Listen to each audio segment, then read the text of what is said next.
అంటే ఇప్పుడు యోబు గారు ఉండే పరిస్థితి ఎలాంటిదంటే అసలు ఆయనకి ఉన్న ఆస్తి మొత్తం పోయింది. రెండోది పిల్లలు చచ్చిపోయారు.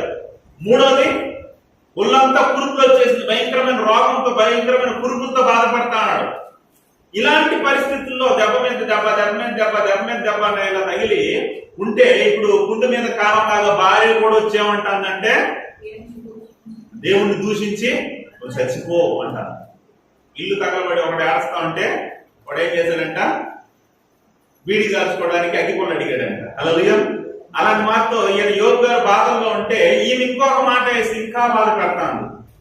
చూడండి దయ్యం ఎలా కార్యం చేస్తుంది చూడండి. నువ్వు బలహీనంగా ఉంటే, నువ్వు దేవుళ్ళు భక్తిహీనురాలుగా ఉంటే, భక్తిహీనుడుగా ఉంటే, కుటుంబంలో ఎవరైనా బలహీనంగా కనపడితే ఆ కుటుంబంలో గొడవలు, సమస్యలు ఇవన్నీ కూడా క్రియేట్ చేస్తారు. యోబు గారి భార్యని ప్రేరేపించాడు.